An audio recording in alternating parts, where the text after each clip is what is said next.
Yeah, so once again, good morning from Mexico. And today we will speak a little bit about the program, the Business Managers Program, starting in 6 weeks. So yesterday in 6 weeks on Thursday. And I also can share with you here the flyer. So as you can see here on the top left, there is the European flag, but we also have, I think, 66 other flags and 66 other prizes. So perhaps we start with this to talk about that we always adapt the price according to purchasing power parity. So we want that as many countries as possible can participate. So yesterday we had our last live session of this Business Managers Program. And once again, in 6 weeks starts the next one. And we had participants from 16 or 17 countries inside. I need to double check, but I remember that the cohort before, because it was not summertime, had 35 countries inside. So we let me shortly explain you what we are going to do. So we are having, as you have heard right now, so we have live sessions, and the live sessions are always from different parts of the world, from our lecturers. So we have here 12 live sessions, and these are 2 hours. These are always recorded, and these are exactly the time right now. I mean, okay, there might be some time changes perhaps in the next couple of weeks or months. So this is also relevant to look that it is 8 a.m. Mexico City or Chihuahua time, because also the place where I am did not change the time in the beginning of the year anymore. So I can also say Mexico City time. I think it is more easy to find than Chihuahua time. So we have 2 hours of live sessions, and in the 2 hours, we have mostly 2 different professors, and each professor has only a one-time show, so 1 hour. So we want as many lecturers from different parts of the world to give a session. So yesterday, for example, the session was from Argentina and from India. So you can see that that we have roughly, I have some kind of teachers from around 40, 45 countries, I think, when I look at all of them. And so we have different kinds of programs. So today we talk about the Business Managers Program, but we also have a students program. But the first time we are going to mix up in the week 5 to week 10, also students inside in the live sessions. So I don't want to make it too complicated. We have the live sessions, and we have different people. The business manager has 2 to 9 years work experience, and we are putting them into different teams. So they have 12 live sessions, and they have 12 skills in a learning management system. So we always have a competence test. So for example, there's something about learning mindset. So we check the level, and according to the level and the assessment, somebody receives her or his own learning journey. So text, videos, Harvard business cases. So we have different learning materials. Depends if somebody has a low level, a medium level, or high level. So we could have 500 people inside, and 500 people have complete different learning journeys. But they also have, for sure, team tasks. So they are mostly teams of 6, 7, perhaps maximum 8 team members from 8 different countries, and they stay 12 weeks together. So you can imagine, these are people from different time zones.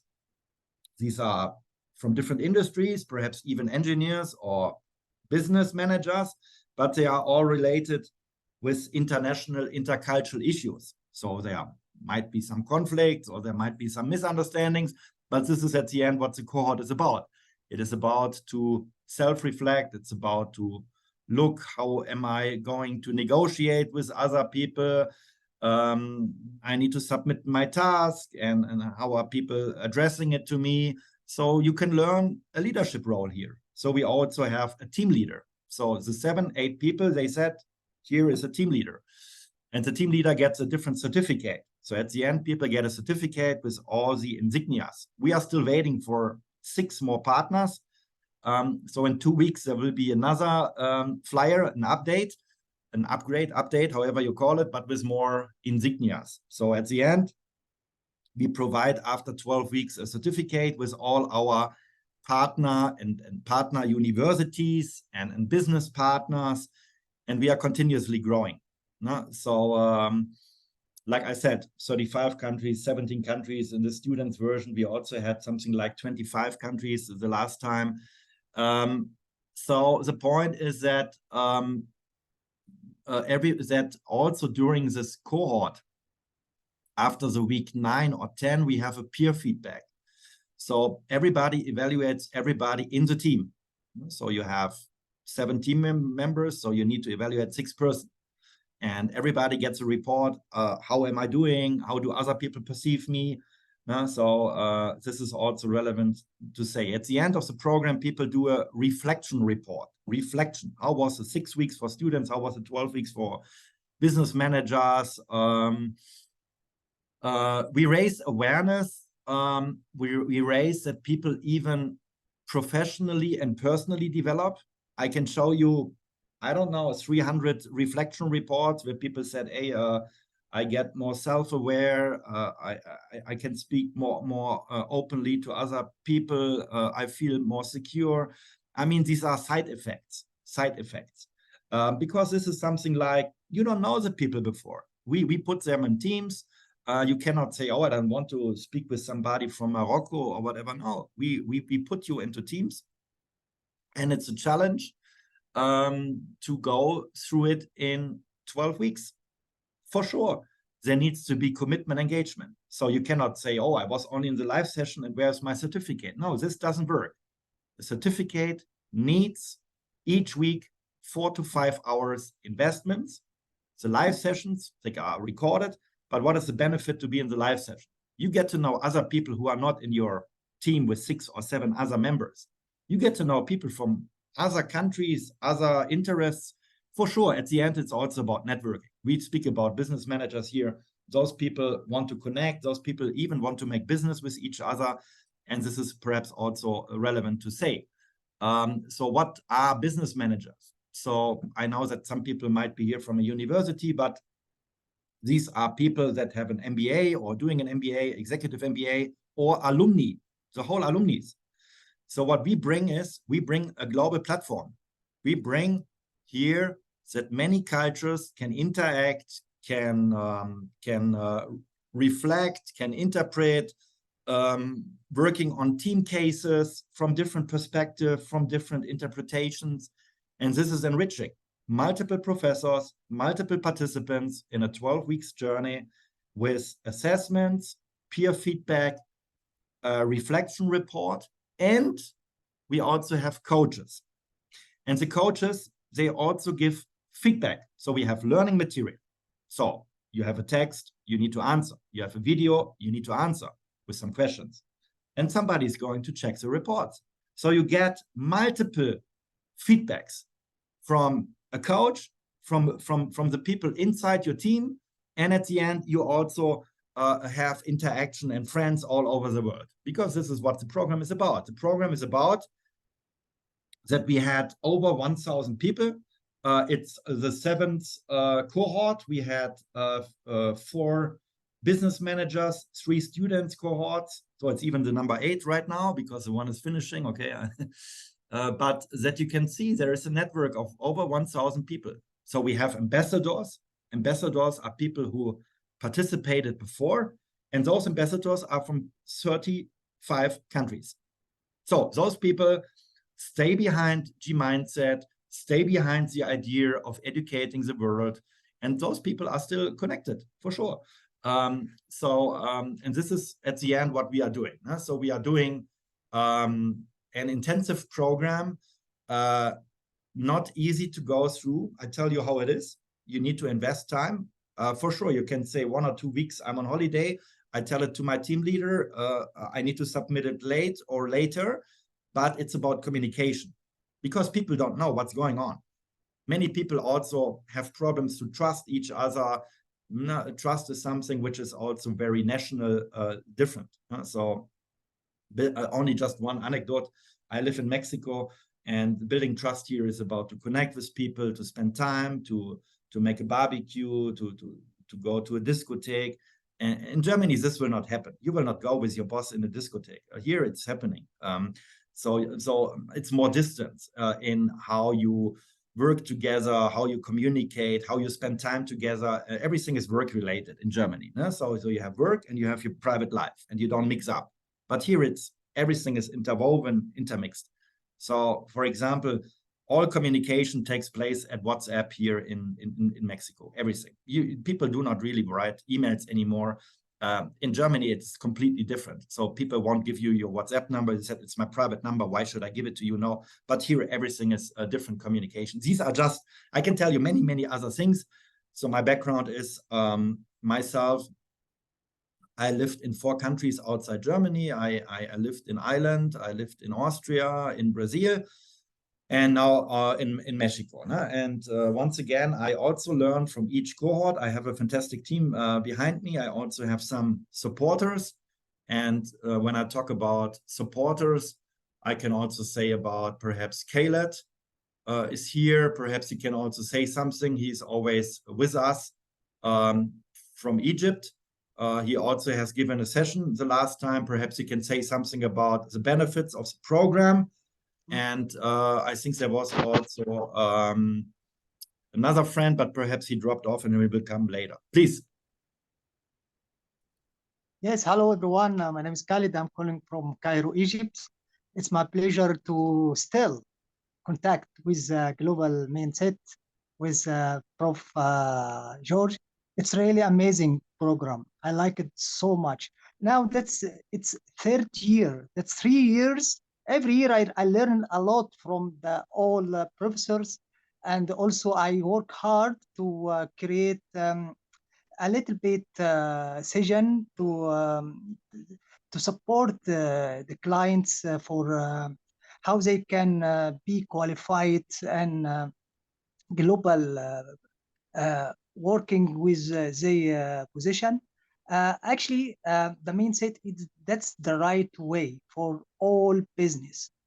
I like it so much, and I still contact with Global Mindset. Thank you for this opportunity, Dr. George, that will be still to do that. And I hope I will invite all people from all Egypt, because it's really, they needed this global organization. It's amazing. Just it's professional. Thank you. That's my. Thank you very much, Khaled. No, I mean, it is not only about that I know some places in Europe or I know some places in Latin America. I mean, I don't know anything about Middle East or Egypt. No? Perhaps I was in Tunis.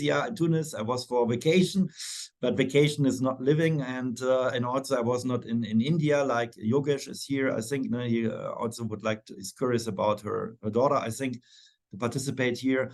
No, but it is about that many jobs are very international, are very, and those people are not really there. They are just communicating via email. They have, like here right now, we have an online session, and they don't see cultural differences. But in the communication style, it's completely different. The way of what people ask, the way of what people deliver, what people say yes and no, and then they are not doing it.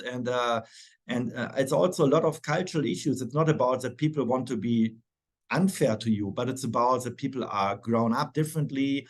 So here in Mexico, the people are not so straightforward in giving feedback. The Germans are going with their hand into the wound. But in some other countries, it's not working. And I can tell you, as a German, to be a teacher in Mexico and Brazil, you need a different teaching style. You need to take care more of people.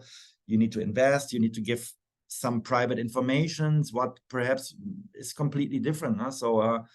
I give you another example. I mean, when I would kiss a student on the cheek in Germany, I would lose my job. But here, it's very common that the professor said hello and how are you. when there are some kind of informal events. I'm not telling you about every day in the lecture, but I tell you something about this. But this would have very dramatic consequences in Germany when you do this as a teacher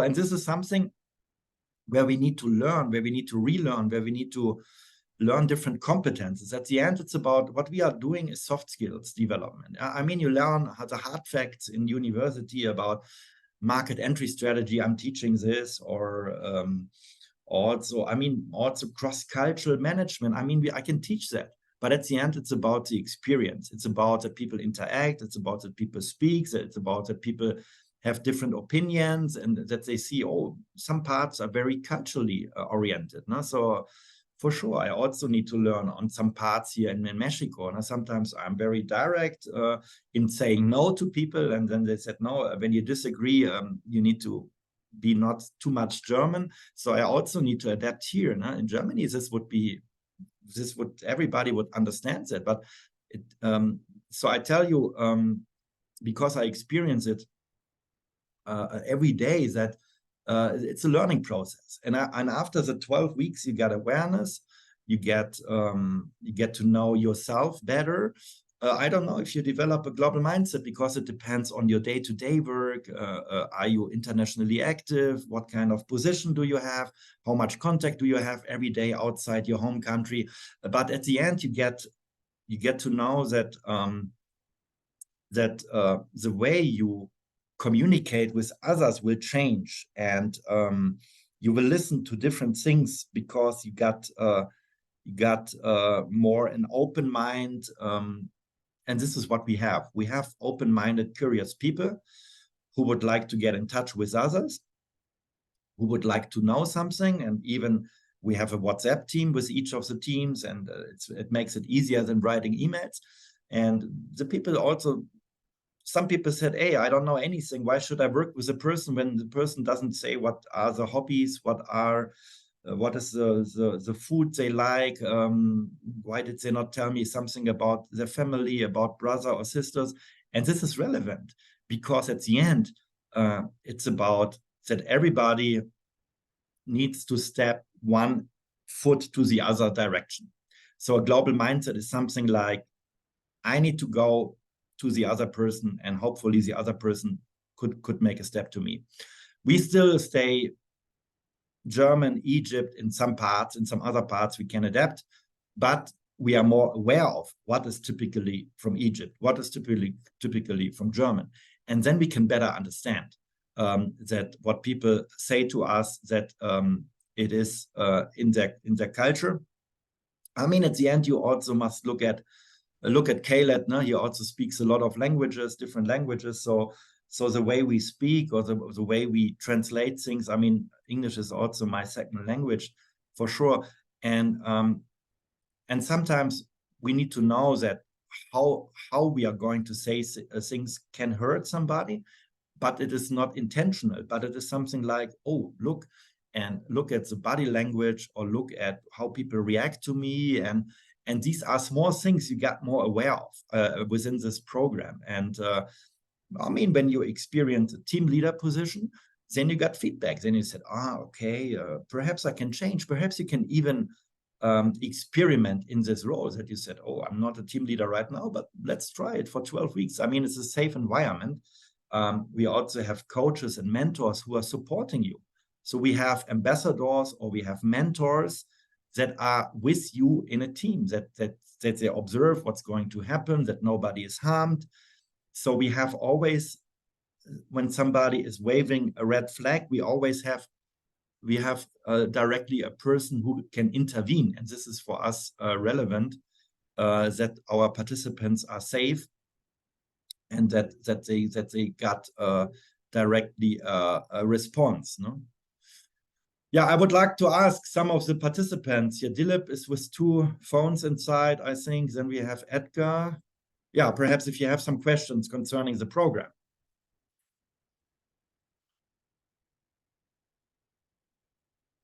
So Dilip.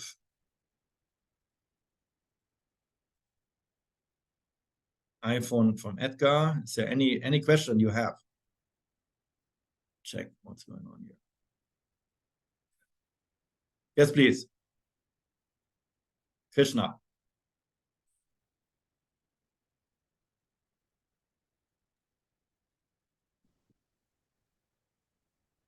So right now I cannot hear you, cannot listen to you.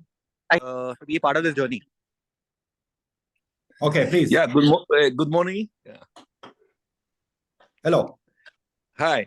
I'm currently in Canada, and where the communication is a little bit difficult. But anyway, I have a question. So far, what we are doing is good. But my question is, today the words, as we consider it as a global world, or we need globalization. Today, a new concept of deglobalization, which is appearing.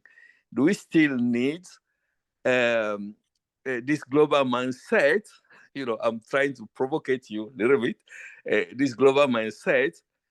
And isn't what really important today is, I would say, is more focused on the bottom line, or I try to I explain a little bit, but anyway, I get that you understand my questions. Yeah. Well, what do you think about global mindset and the current situation? Yeah, these are the. I don't feel it as a provocative point. I mean, I just have seen yesterday the news. Yes. And you have seen what was happening with BRICS, and they want 6 more countries inside. So I don't see deglobalization when I hear this news. I don't hear when I see that, or when I get to know that some regions are making more business. So I don't see it. I see that there are conflicts in the world. I see that there is America first, but I see that many businesses are even more globalizing. I mean, for sure. I mean, some value changes. So when you see the dependency of China, or even some parts of India, I know.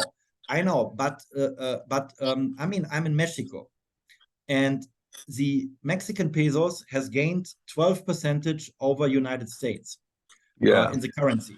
So the point is that there is internationalization inside Mexico. Otherwise, why do they make business? It's nearshoring. I mean, you can say it is a phenomenon, but it is not deglobalizing. It's not deglobalizing. So here in our area, when you're from Canada, and I believe many Canadians are also in Mexico, so I don't see deglobalization. I mean, the point is what we see with internationalization versus globalization. Now comes my teacher role. So globalization means something like what is happening worldwide. Like, for example, what political, so the pestle factor, political, economical, social, technological, environmental, legal factors we have worldwide, these phenomena. Yesterday we had a session of sustainability, for example, in our program. And sustainability is also something where everybody is getting involved. You cannot say, oh, my country does not want to do any of those United Nations goals. It is happening outside. So each country is also under pressure to be competitive, because otherwise they would say, no, we are not buying from them. They are not producing ecological. I mean, look at look at also another phenomenon, what was happening in Brazil, that they also said, hey, we don't want to be dependent on the US dollar. We want an own currency with Argentina and some others. I mean, there is not deglobalization. There's just some kind of that some countries are positioning themselves new. But there will always be international trade. I mean, we don't know what's happening with Russia, I'm pretty sure. But look at, for example, the BRICS said we want to put in Iran, and say now it is not good when you look at from a US perspective, but it is how it is. And they can say, oh, now we are not doing any business with Brazil or with India or China because they joined with Iran. United States will also not do this. I think it is a reorganization. Some parts I agree on deglobalization, but because it's also what was happening during COVID. No, so we, for example, I remember in Germany, we don't have face masks, we don't have a lot of parts because everything came from China and India, and these are necessary parts to have in Europe and not to negotiate the last minute with 10 times the highest price. So some parts needs to be regionalized, and some parts are still globalized, I think. Yeah, I agree with you. Yeah. Also, another thing I will add is that, of course, the business, they are looking for their bottom line. Countries today also the bottom line. That's why all this regionalization or enlargement of these institutions like BRICS or other, or maybe European Union also. Anyway, European Union stopped the enlargement issues. Yeah, is for me probably is more these institutions are losing more their power in the globalizations, but every country or every small region will focus more on the bottom line, on the local economy or regional economy, these kind of things. Yeah, these are the things. But also another point I want to add for your organization, why don't you, introduce a little bit geopolitical issues for global leadership that they can understand,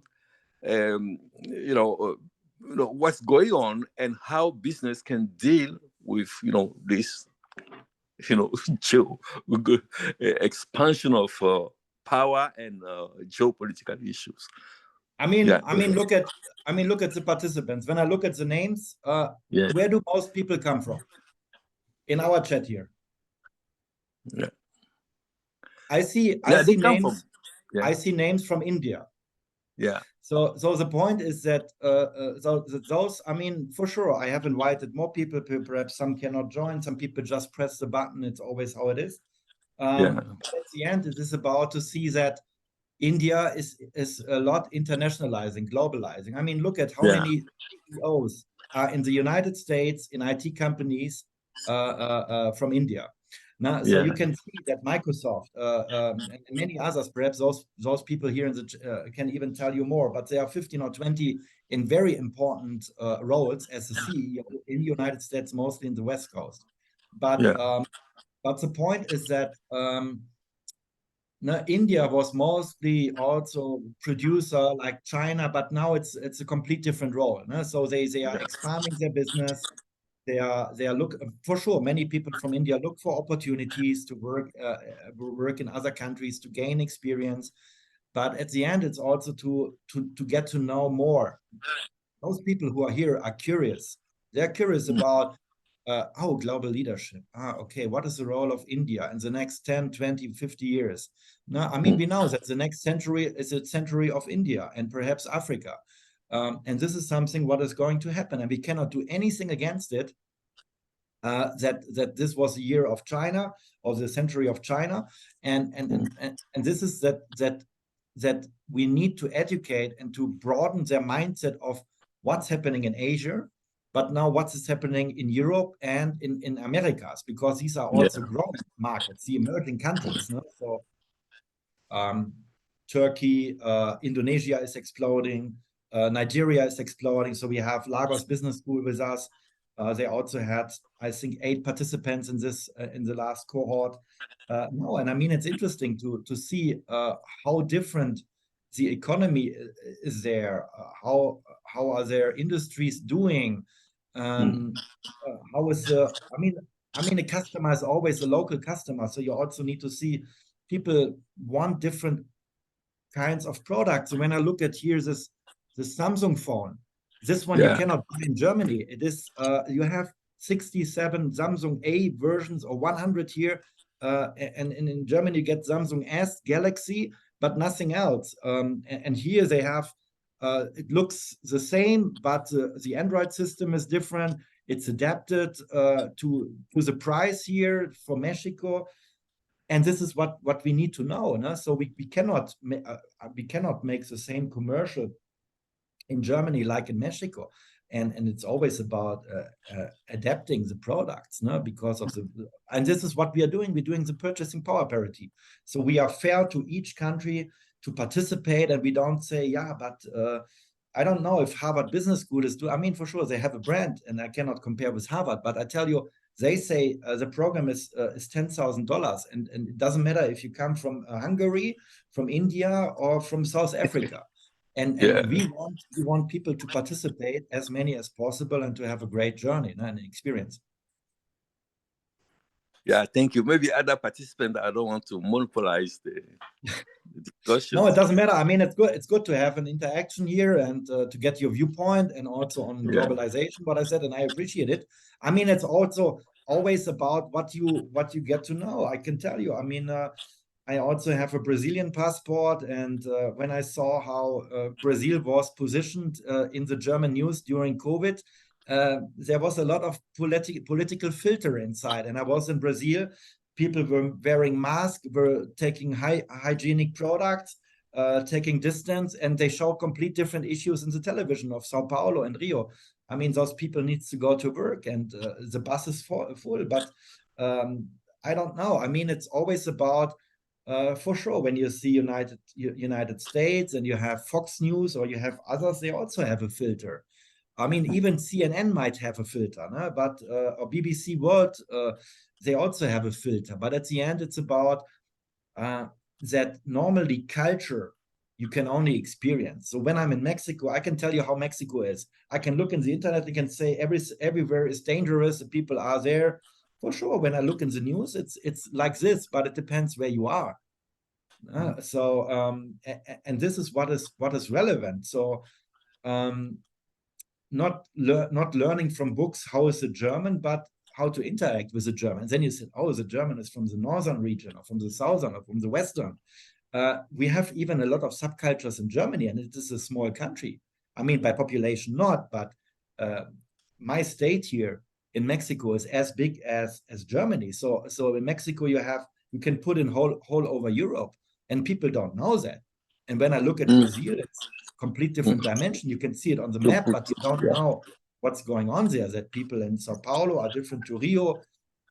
So I was 4 years ago, I was 7 months in Sao Paulo, a professor. So I can tell you there are many differences inside Brazil, and I teach there regularly.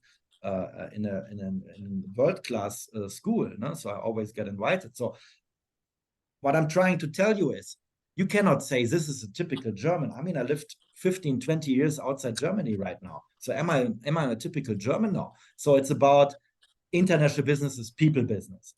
And it's about to understand and to see, oh, there are some German facets, for sure, I have them.